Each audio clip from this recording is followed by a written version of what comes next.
Assalamualaikum warahmatullahi wabarakatuh. Selamat sore, selamat menjelang berbuka puasa. Jumpa lagi dalam acara Facebook, Ngaji on Facebook, persembahan dari Tribun Jogja dan Rumah Sakit JIH. Dan kali ini saya tidak sendiri tetapi juga bersama dengan Dr. Nur Hadi Rahman, spesialis obstetri dan ginekologi Rumah Sakit JIH. Selamat sore dokter, Assalamualaikum. Selamat sore, waalaikumsalam warahmatullahi wabarakatuh. Sehat ya dok ya? Sehat. Sehat ya.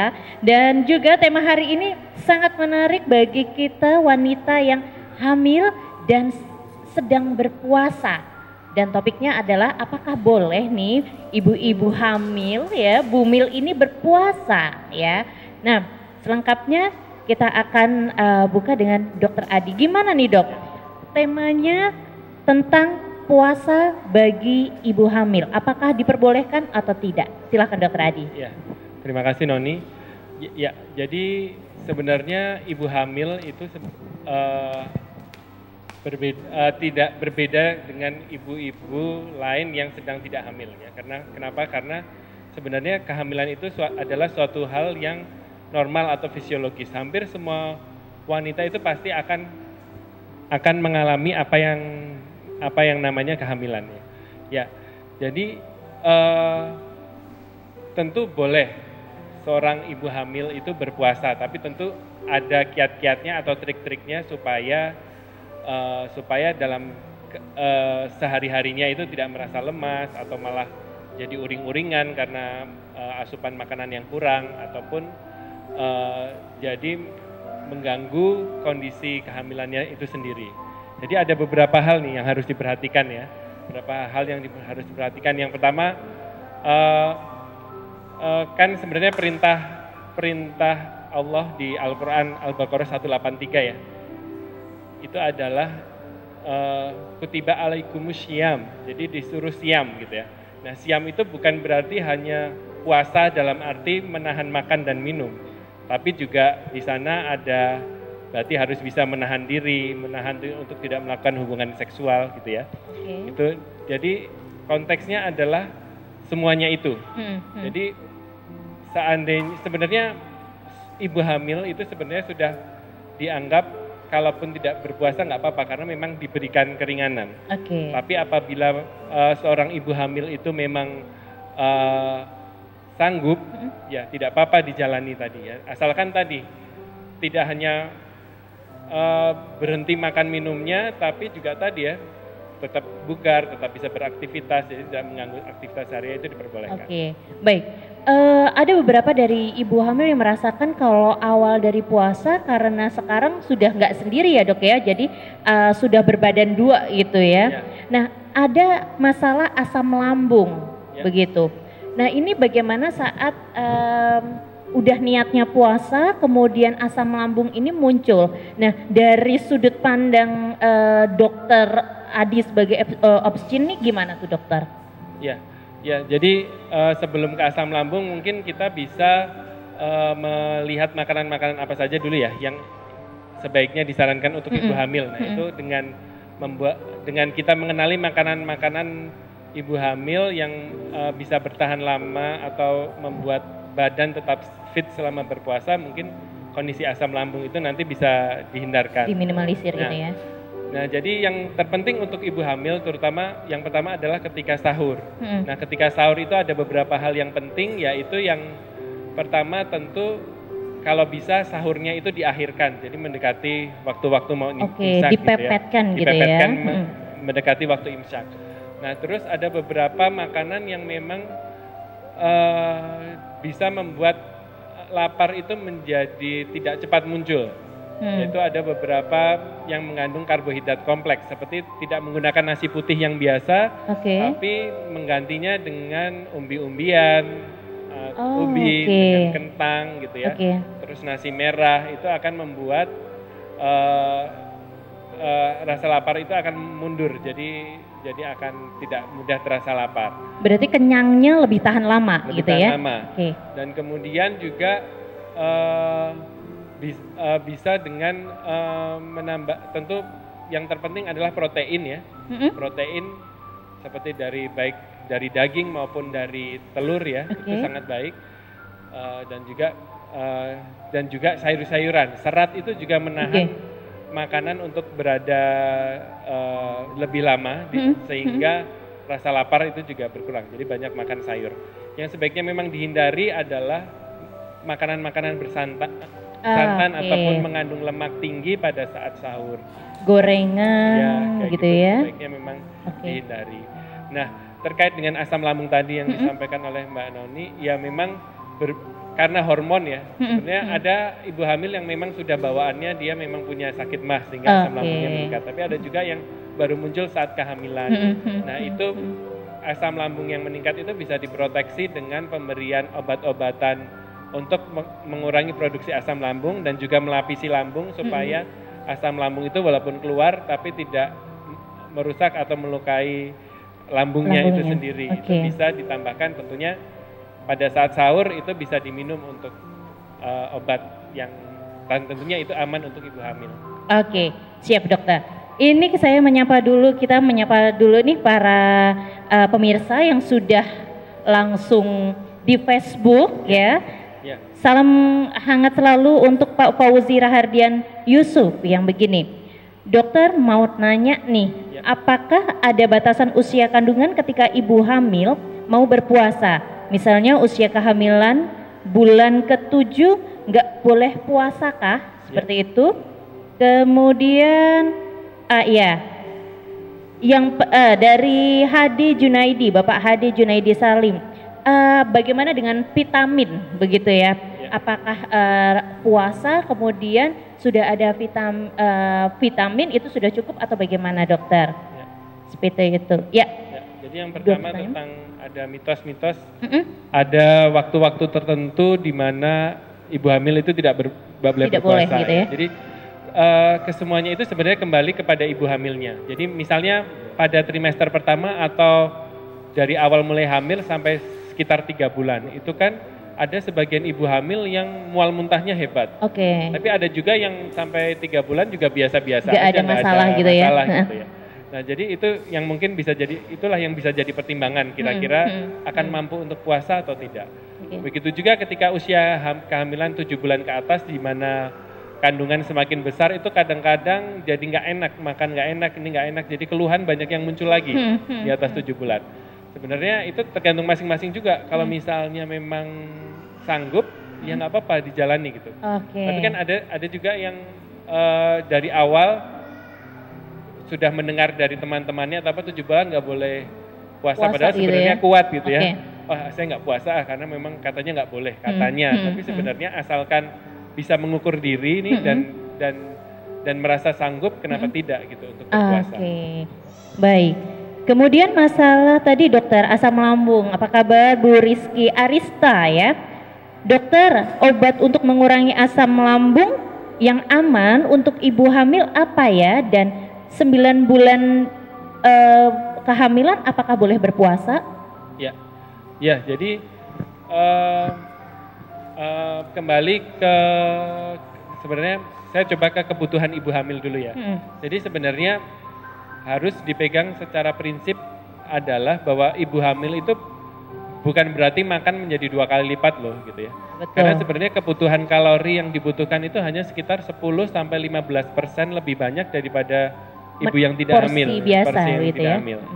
Bahkan yang mungkin akan lebih banyak untuk menyusui, tapi untuk ibu hamil sendiri cukup misalnya 2000 kalori untuk wanita yang tidak hamil, dan ibu hamil itu mungkin 2300 gitu ya.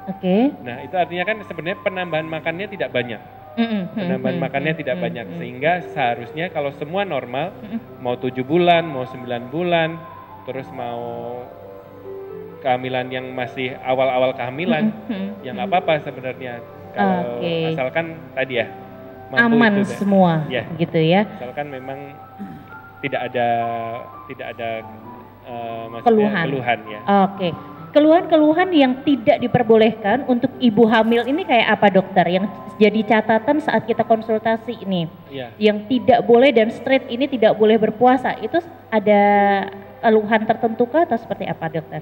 Ya, untuk ibu hamil yang tidak boleh harus memutus puasanya di tengah jalan, tentunya kalau ditemukan adanya tanda-tanda dehidrasi atau kekurangan cairan, atau ditemukan tanda-tanda kekurangan turunnya kadar gula darah yang cukup drastis ya. Jadi itu mungkin 2. Jadi bisa dengan tanda-tanda pusing yang hebat, sakit kepala hebat, berkunang-kunang, lemas gitu ya. Terus untuk mau beraktivitas saja tidak bisa, itu memang sebaiknya mensegerakan untuk berbuka. Jadi jangan dipaksakan untuk meneruskan puasanya gitu ya. Iya. Dokter, menarik sekali untuk berbicara keluhan. Apakah untuk ibu hamil yang mempunyai catatan keluhan penderita diabetes boleh melakukan puasa, dokter? Oh iya. Ya, bagus sekali. Nah, ini pertanyaannya tentang diabetes ya. Nah, diabetes itu untuk ibu hamil itu ada 2 tipe. Ada yang diabetes tipe 1 dan tipe 2 ya. Nah, kalau diabetes tipe 1 itu kan bawaan. Yang tipe 2 itu muncul setelah karena hamil ya. Bisa karena kehamilannya, bisa karena muncul ya pada saat dia dewasa. Nah, memang kalau dari pandangan dokter sebaiknya untuk yang diabetes tipe 1 itu untuk tidak berpuasa karena kadar gula darahnya memang harus benar-benar terkontrol dengan baik ya. Nah, kalau untuk yang diabetes tipe 2 asalkan dia bisa mengatur pola makan dan asupan yang terkait dengan kebutuhan gulanya, ya itu sebenarnya tidak ada masalah gitu ya. Asalkan ini. Jadi memang ada penyakit-penyakit tertentu yang memang sebaiknya untuk tidak berpuasa. Tadi contohnya bagus sekali. Untuk diabetes mellitus tapi gitu ya? Untuk yang tipe 1. Untuk yang tipe 1. Jadi tidak semua diabetes mellitus itu tidak boleh berpuasa, tetapi ada tipenya yang memang dianjurkan untuk tidak berpuasa, seperti itu ya. Baik, saya juga menyapa lagi untuk pemirsa yang ada di Facebook. Terima kasih untuk Ibu Tri Puji Astuti. Apakah jika ibu kuat untuk melakukan puasa, tidak ada masalahkah dengan nutrisi ke babynya nih, Dok? Ya. Nah, selanjutnya asupannya dari ibunya bagaimana? Untuk mungkin karena kita berpuasa, mungkin babynya jadi berkurang asupannya, biasanya minumnya banyak. Nah, ini karena berpuasa, jadi bagaimana, dokter, untuk nutrisi babynya? Ya, jadi tadi dikembalikan ke kebutuhan nutrisi tadi ya. Sebenarnya ibu hamil kebutuhannya tidak terlalu banyak kok, hanya kenaikan sekitar 10-15% dari kebutuhan yang normal. Kan sebenarnya itu 10-15% itu tidak banyak gitu ya. Jadi kalau dalam porsi kita mungkin bukan nambah 1 piring lagi, tapi mungkin dalam sehari itu cukup nambah. Berarti kalau misalnya sekitar 10% mungkin 1/4 gitu ya. Mungkin snack porsi ya. Jadi sebenarnya nggak usah ditakutkan kekurangan. Dan kalau masih belum percaya lagi, banyak penelitian-penelitian di luar negeri itu udah cukup, dalam beberapa tahun ini cukup banyak ada di yang daerah-daerah Timur Tengah, terus beberapa penelitian di Inggris dan Singapura untuk meneliti wanita-wanita ibu hamil yang berpuasa dan ternyata nggak ada bedanya antara yang berpuasa dan tidak berpuasa itu tadi gitu ya. Untuk si baby juga aman ya, dokter? Ya, aman. Berarti tidak perlu khawatir untuk kekurangan nutrisi? Ya. Siap. Ada lagi? Ya. Dari Ibu Ami Sutanto, terima kasih Bu Ami. Assalamualaikum Dokter Adi. Ya. Saya mau tanya, aman nggak ibu hamil minum jus buah kurma dicampur dengan susu beruang? Tapi menurut saya itu bagus buat mengurangin rasa lemas dan lapar. Saya hamil 7 bulan, dokter, alhamdulillah puasa sampai sekarang. Terima kasih jawabannya, Dokter Adi. Ya, saya ucapkan selamat ya karena masih 7 bulan masih berpuasa terus ya. Masih survive untuk puasa ya. Ya, jadi kurma dan kemudian susu, terutama susu yang rendah lemak ya. Susu yang rendah lemak itu sangat bagus untuk memaintain energi tadi itu ya. Jadi bisa pada saat sahur ataupun pada saat buka itu sangat baik apabila memang mengkonsumsi susu beruang. Baik kurma ataupun jus kurma dan dicampur susu itu cukup baik. Jadi nggak ada masalah ya, Dok ya? Begitu juga pada berbuka, kenapa kadar gula darah naiknya itu tidak terlalu jeglek gitu. Jadi malah sebaiknya kita ketika buka puasa juga makan dengan makanan seperti kurma atau itu karena itu membuat gula darah kita naik secara perlahan. Berbeda kalau kita seperti minum es teh manis atau sirup atau itu malah es buah gitu ya, malah itu sangat cepat sekali naiknya dan itu yang sebenarnya sebaiknya harus dihindari yang seperti itu. Oke, jadi untuk Ibu Ami Sutanto aman ya untuk susu kemudian dicampur dengan buah kurma. Ya. Susu nggak ada masalah ya dok ya? Susu Untuk nggak ada campuran masalah. susu Apapun nggak ada masalah, tapi memang sebaiknya disarankan untuk yang rendah lemak. rendah lemak. Oke, baik. Ataupun yang yang sebaiknya dihindari oleh ibu hamil itu adalah susu murni, susu sapi. Ya, karena susu sapi, ada susu kambing bakteri atau yang mungkin ada di dalam susu itu dan tidak mati gitu ya. Oke, baik. Gitu. Jadi boleh minum susu apapun, tapi tidak dianjurkan untuk susu murni ya, kayak susu sapi atau susu kambing itu murni, tidak disarankan. Oke, dari Pak Andi Miswandi tadi ya sudah terjawab ya dok ya. Apakah kesehatan bibi nggak terganggu saat ibu berpuasa? Sama sekali tidak terganggu ya. Dan yang ada tidak terganggu. Tidak terganggu. Baik. Selamat sore, assalamualaikum. Saya sapa juga untuk Ibu Isti Etika. Terima kasih atas pertanyaan, dok. Bagaimana solusi untuk ibu hamil jika mengalami darah rendah? Apakah boleh mengkonsumsi daging-dagingan seperti daging kambing contohnya? Ya, selama daging itu diproses dengan proses yang baik seperti dimasak matang, sebenarnya nggak ada masalah ya. Mau daging dari ayam, mau daging dari hewani, kambing maupun dari sapi gitu nggak ada masalah, asalkan diproses dengan baik, artinya tidak dimasak setengah matang. Setengah matang adalah seperti steak kah? Seperti itu dok? Steak kan ada tingkat ada tingkat kematangan ya. Yang ditakutkan adalah ada kuman yang tidak mati sehingga terkonsumsi. Ada bakteri itu tadi ya. Oke, jadi untuk Ibu Istitika aman. Nah, berkaitan dengan darah rendah dokter atau kadang ada beberapa kendala dari ibu hamil. Saat ini saya juga hamil begitu ya. Itu adalah darah rendah atau bisa disebut anemia. Nah, kadang kalau konsultasi dokter nih, laboratorium cek darah, itu pasti gini, dok darah saya dari 12 menjadi 10 jadi 9. Sebenarnya gimana sih dok untuk mengatasi anemia? Itu kan nanti berpengaruh juga ke puasa ya gitu. Ya, jadi mungkin harus dibedakan dulu nih Non, antara darah rendah sama anemia. Hemoglobin yang rendah atau anemia itu tadi. Kalau darah rendah itu tekanan darah. Tensinya ya. Tekanan darahnya rendah.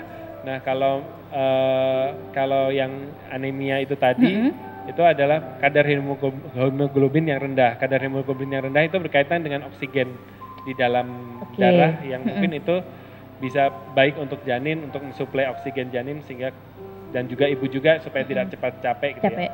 Nah, terkait dengan HB yang rendah, nah itu memang secara wajarnya ibu hamil itu HB-nya akan turun. Kenapa? Karena cairan di dalam tubuhnya bertambah. Jadi cairannya itu terdilusi atau tercampur cairan lain sehingga HB-nya menjadi turun. Tapi sebenarnya yang diperbolehkan turunnya itu antara 10 sampai 10,5. Ada yang menggunakan 10 sampai 10,5 kadar HB-nya. Itu masih aman. Masih aman. Ya? Kalau misalnya di bawah 10 memang itu yang disebut dengan anemia untuk ibu hamil. Jadi itu yang disarankan untuk menambah porsi baik dari makanan-makanan ataupun vitamin yang bisa untuk meningkatkan penambah hemoglobin itu tadi. Salah satunya mungkin vitamin-vitamin yang mengandung zat besi. Baik. Kemudian dari kembali lagi ke puasa dokter, pantangan bagi ibu hamil yang sedang berpuasa adakah atau tidak dok? Ya, jadi kalau yang tentu yang nggak boleh, yang nggak boleh berarti makan saat berpuasa ya. Iya itu beda lagi dok ya pantangannya. Pantangannya sebenarnya tidak ada, ya seperti beraktivitas sehari-hari tentunya, tapi ya memang itu harus bisa mengukur diri. Jadi bedanya wanita yang tidak hamil mungkin dia nggak apa-apa lah maksa misalnya jam 2 udah haus banget, udah ini banget gitu kan, dia maksa mau puasa sampai maghrib nggak apa-apa. Tapi kalau ibu hamil harus perlu dipikirkan kondisi dirinya sama kondisi janinnya gitu. Ya. Jadi kalau misalnya jam 2 udah merasa nggak tahan sekali, ya jangan dipaksakan gitu. Berarti dengar alarm tubuh ya, gitu. Jadi yang bisa mengukur diri sendiri. Ada batasan aktivitas atau tidak dokter untuk para ibu hamil ini selama berpuasa? Kalau aktivitas ya asalkan aktivitas itu sehari-hari ya, bukan aktivitas olahraga, itu sebenarnya nggak ada masalah. Oke. Ya. Aktivitas olahraga menarik sekali untuk ibu hamil. Apakah diperbolehkan atau kalau diperbolehkan itu waktunya gimana dokter untuk ngaturnya? Ya, jadi tentu kalau bisa sih di luar waktu itu ya, di luar waktu saat puasa. Jadi misalnya kalau mau senam hamil maupun yoga atau aktivitas jalan yang lama atau treadmill atau apa itu sebaiknya memang di luar jamnya, jam berpuasanya. Tapi kalau memang nggak ada waktu, soalnya kalau malam terawih habis itu udah nggak bisa beraktivitas lagi, ya tentu kalau bisa dipepet-pepetkan jam berbuka untuk aktivitas. Kalau misalnya mau ikut kelas senam hamil ataupun ataupun yoga gitu ya, atau aktivitas misalnya treadmill yang ringan itu dipepetkan pada saat mendekati berbuka puasa. Oke. Ini ada dari Ibu Nisyan Syafitri. Assalamualaikum dok, saya hamil trimester pertama.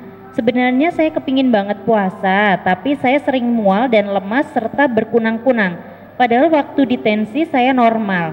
Gimana ya dok, apakah saya disarankan untuk berpuasa atau tidak? Terus dokter boleh nggak jika saya minum vitamin sekaligus obat mual? Terima kasih. Ya, jadi nggak ada masalah ya sebenarnya. Kalau misalnya tadi yang mau minum vitamin berbarengan obat mual itu tadi. Nah terkait yang ada keluhan-keluhan itu tadi kayak mual ataupun ada pusing gitu ya. Terus juga mungkin merasa badan nggak itu. Jadi mungkin itu juga bisa sebagai semacam tanda-tanda bahwa tubuh itu nggak mampu gitu ya. Maksudnya belum mengirim cukup, sinyal gitu mengirim ya. sinyal. Nah itu sebenarnya sebaiknya yang bisa mengukur tentu dirinya sendiri ya. Apakah pada saat itu sebaiknya saya meneruskan atau enggak, walaupun misalnya tensinya normal ataupun HB-nya normal, tapi mungkin ada catatan itu tadi jadinya. Jadi kembali ke diri sendiri gitu. Kalau mau dicoba dulu nggak apa-apa, tapi ketika itu menjadi lebih berat, sebaiknya memang jangan diteruskan. Baik, bahwa dimudahkan bagi wanita hamil begitu ya, untuk membayar fidyah ya, seperti itu ya dokter ya. Diberi kemudahan. Oke, dokter, ini dari Ibu Asa, Bapak atau Ibu Asa Sanusi lebih berat mana nih dok? Hamil atau menyusui pas puasanya? Ya tentu kalau secara teknis dan secara kebutuhan ibu menyusui akan jauh lebih banyak. Karena dia sebenarnya kebutuhannya 2 kali lipat dari ibu hamil. Jadi kalau misalnya kebutuhannya penambahannya sekitar 10-15% untuk ibu hamil, ibu menyusui itu bisa sampai 25-30%. Karena salah satunya dia butuh kalorinya untuk membentuk asinya itu kan. Produksi asinya produksi ASI, untuk produksi asinya. Sehingga kebutuhannya ibu menyusui akan jauh lebih banyak. Siap dokter. Karena waktunya sudah tidak banyak lagi nih dokter, boleh nggak berbagi tips dan trik dan juga kapan nih dokter Adi praktek di Rumah Sakit JIH? Silakan dokter. Mungkin kalau saya di sini hampir setiap hari ya, Senin sampai Jumat sore. Ya